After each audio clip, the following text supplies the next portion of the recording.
G'day everyone and welcome to my art channel, Brushes with Beck. Today's video is one I'm really excited about actually. I did this portrait of a Labrador as a gift for a friend of mine for Christmas and she hasn't seen it yet, so here's hoping she doesn't see the YouTube video before I can gift it to her in a couple of days' time. But I'm really pleased with how this one turned out, so I'm really excited to share this with you guys. So this is a portrait of a Labrador. As I said, I'm using Canson Mi-teintes pastel paper. I'm using the fine-grained reverse side of the paper, and I'm using both Derwent Drawing and Faber-castell Polychromos coloured pencils. Now, as you can see, I'm not using those brands of pencils in any particular order, just in the order of what colours that I feel I need to use. And I'm mixing them up quite a lot. And my cat Jasiri, well, both of my cats love to walk on my work. I apologise for that. They love to be involved. When I'm normally doing a commission piece for somebody or a piece for somebody else, I don't let them walk on my work. I stop them before they do. If I'm just doing something for myself, I don't really care. But I figured my friend, she knows my cats, she probably wouldn't care if they walked on this piece. But I do try to avoid it if possible, but it's not always easy. So as I'm working through this piece, mostly I'm starting with that base layer of the Derwent Drawing wheat colour. I find that to be a really useful colour. And then adding some warmer tones and darker tones over the top of that base layer that I'm putting down and slowly building up all the values and the contrast in this fur. Now this dog is lit from the our right-hand side, the dog's left-hand side. So the side of the face that I'm drawing now is slightly darker than the other side of the face, which I'll get to later.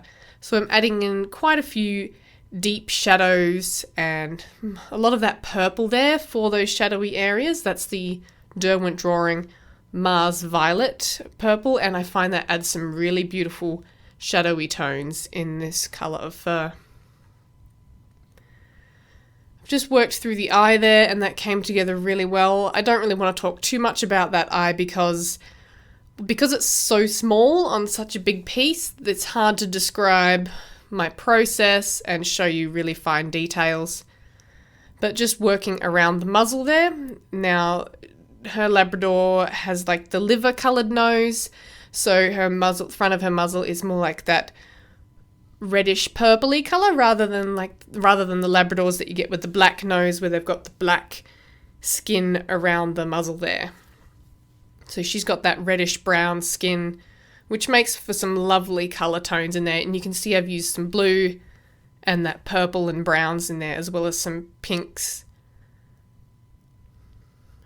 And I'm just going through my process, which if you've watched one of my videos before, is pretty much the same process as always. I build up some base layers, I blend it out with a cotton bud, and then I go in over the top of that and add more tonal values and detail over the top of those base layers. So in this large shoulder area here, you can just see me mapping in areas of colour. I'm mapping in the lighter areas and where my shadows are going to go. I've used the Derwent Drawing Light Sienna for those lighter areas and the Mars Violet and Burnt Ochre, I think, to map in the darks before I'm going in and starting to add in some texture there with some brighter colours and some darker colours. And like I said, just slowly working through the areas and building up colour. And it's a very time-consuming process, but it's the easiest way to go about it rather than going in too heavy-handed right from the beginning. Now the paper colour that I've chosen of Canson Mi-teintes here, I think it's called sand, but I personally wouldn't call it sand. It's more of like an olive sandy colour. It's quite dark, but I found it's not a colour I'm a big fan of, but I thought it would go perfectly for this piece because it's sort of a mid-tone of the actual dog's colour itself. So I thought it worked quite nicely, and I was really pleased that I chose this colour when I was working on it because I didn't have to work too hard to fill the tooth of the paper because the colour of the paper matched in with the dog and was quite suitable for me to not have to fill in all that texture. And leaving some of the texture I find can be good sometimes because you get more texture, I suppose, in your final piece. But this paper tone really matched my mid-tones nicely and matched the colour of the dog. And that's something to consider when you are choosing a colour of paper to use. There's the option of going for something really distinctly different. Like, I could have gone with like a dark green or something to make the dog really pop and stand out, but it would have taken a lot more work for me to fill in all the colours that I need to stop that green showing through.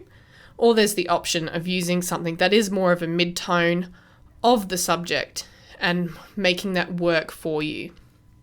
And I really enjoyed that process.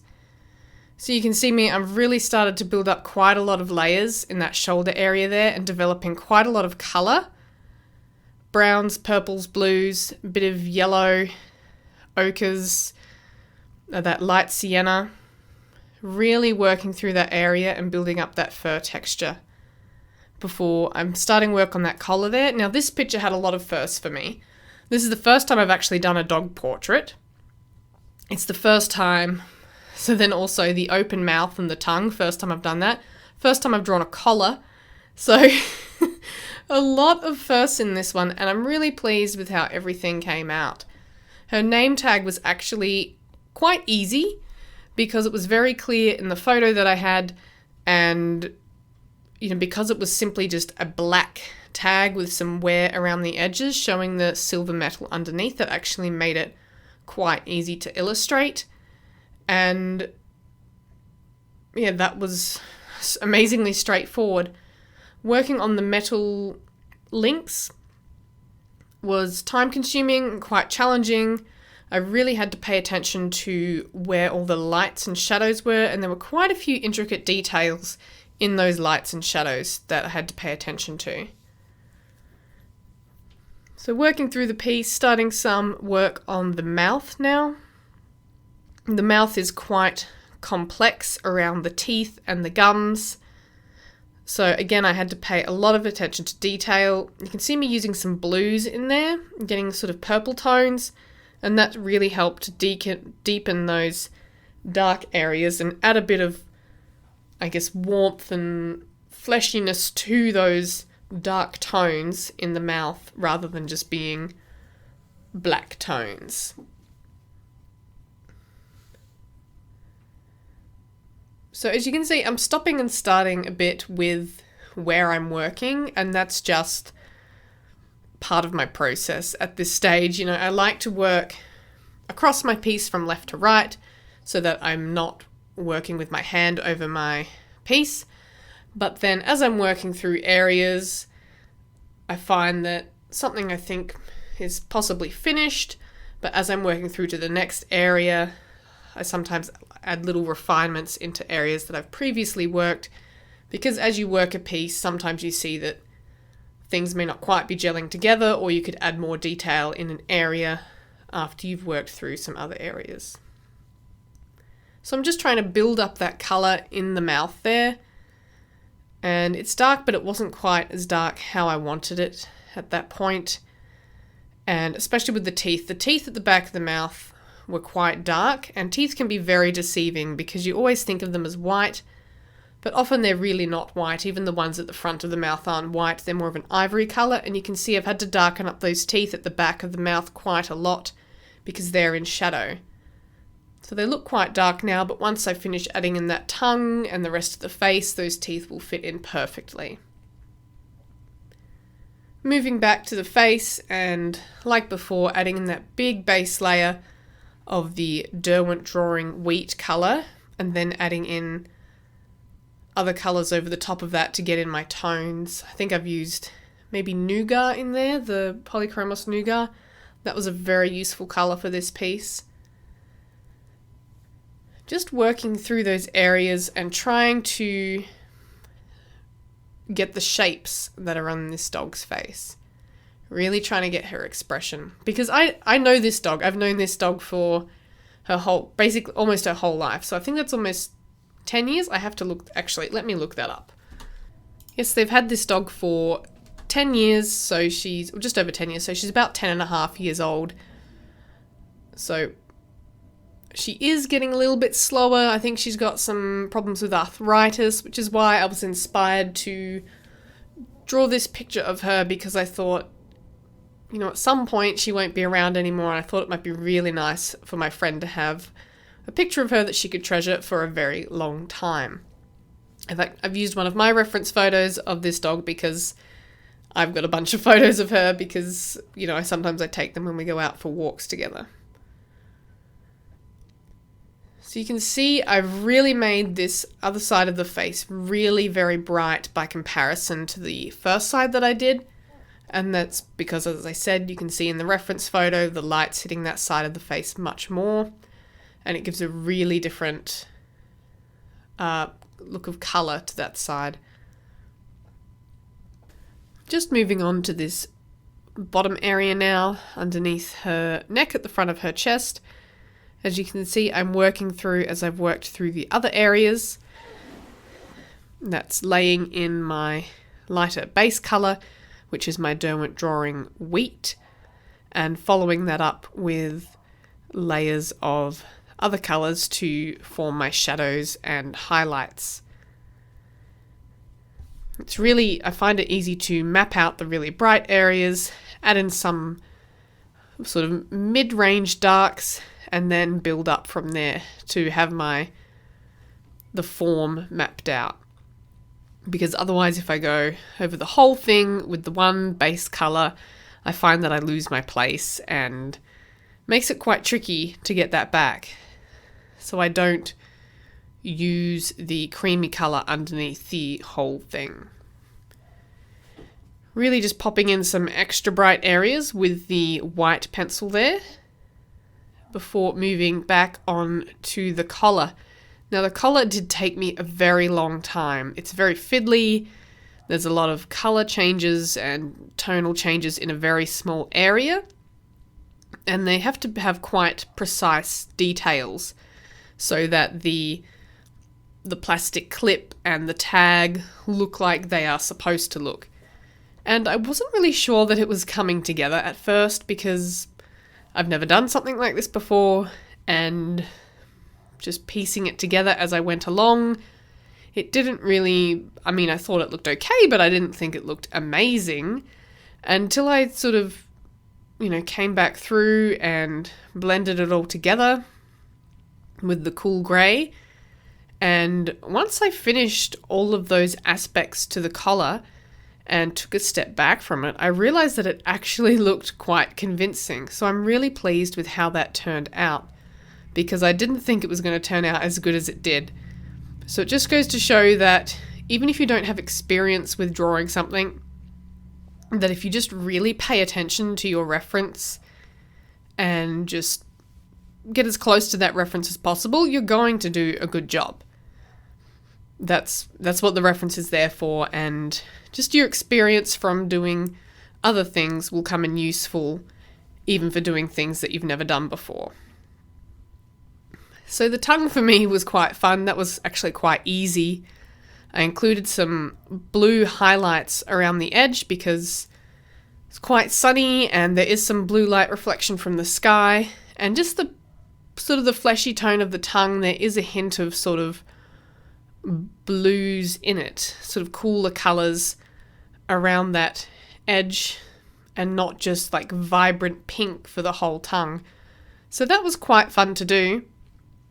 I had to make it look textured but also shiny, which was quite challenging, but I think it came together in the end. I just built up the brightness of the pinks, slowly building up those colours and building up the darker areas, blending them out with that, I think that's called, is that light flesh or something? One of the Polychromos colours.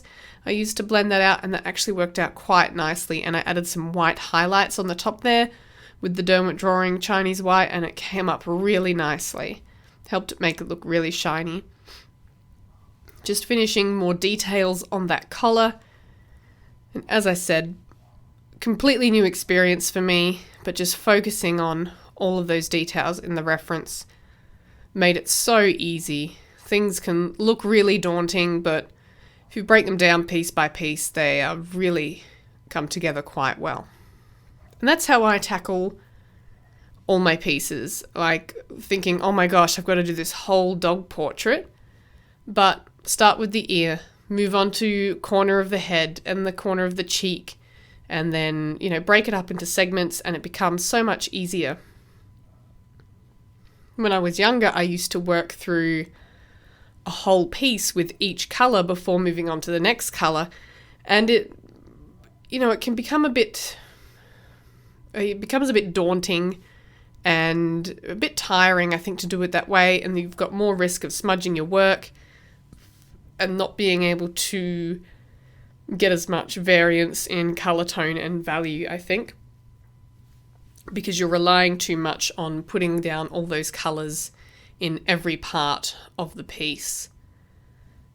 So I've really enjoyed working in segments. I never thought it was a good idea when I was young, but having started that this year, it's actually improved my work, I think. It's helped improve my work. So just adding some of that skin tone around the eye now that I've been avoiding, just adding that in before I go onto the nose, just to add some value into that area. Now, I had a lot of fun with the nose. I thought it was actually going to be difficult, but like everything else, like I mentioned before, focus on the details and the reference, and it came together really easily. Those blues for the highlights and shadows for the reflection from the sky, and then the lovely pink underneath with some brown and red tones over the top. I think I used a lot of Caput Mortem Violet in this nose, and it came out really beautifully. And I actually felt that the texture of the paper worked to my advantage while drawing this nose, and helped bring out some of the texture on the pad of the nose. So just really adding in a lot of different colors, getting those different warms and cools and the dark areas, making them really nice and dark before adding in those last little really bright highlights to make it look shiny. And that I'm really, really pleased with how the nose came out, because this whole piece is really better than I thought it was going to be. So I'm really, really happy with the entire thing. Now, I wanted to do a focus detailed video from this piece next week. I couldn't decide if I'm going to use the right ear, so the dog's left hand ear, or the nose for a longer, slower tutorial. But I wasn't quite as zoomed in on the nose as I would have liked, and I'm more zoomed in on the ear towards the end of this video. But let me know in the comments down below if you have a preference as to what you'd rather see a tutorial on, whether you'd like to see one on that nose or like slowed down a lot more, or whether you'd want one on the ear that I am yet to do in this video. So let me know in the comments down below, and I'll get working on that for next week's video. Now, finally, the last piece of the dog. We have this last ear. Same process as before, layering in those lighter colours with the Derwent drawing pencils. I really love those for the base layers. I find they just put down a lot of colour very quickly and just the right sort of tones that I need. I find the ivory in the Polychromos doesn't quite cut it for that kind of job for me. And slowly building up the colour in this ear. Now, even though this ear is on the brighter side of the dog, it's actually quite a bit darker than the dog's face, which is why I've got a lot more, I think it's brown ochre or something in there, making it a bit darker than the dog's face, but still brighter than the ear that's on the far side. And with that ear complete, I'm just adding in some extra details, refining some of those darker areas on the left-hand side, and just, little touches here and there where I wanted to, alter things a tiny bit, maybe boost a highlight, boost a shadow, just really make the whole piece come together quite nicely for the end result. So there you have it. That is a Golden Labrador with Polychromos and Derwent Drawing coloured pencils on Canson Mi-teintes paper. As I said at the beginning, this is A4 paper. Please, if you have enjoyed this video, give it a thumbs up and subscribe to my channel. I create a new art video every single week. And as I said before, let me know in the comments down below whether you'd prefer to see a nose tutorial or an ear tutorial for next week's video. And I'll try to pick the one that is most requested. So thank you very much for watching. I'll see you next time for another video. Stay creative.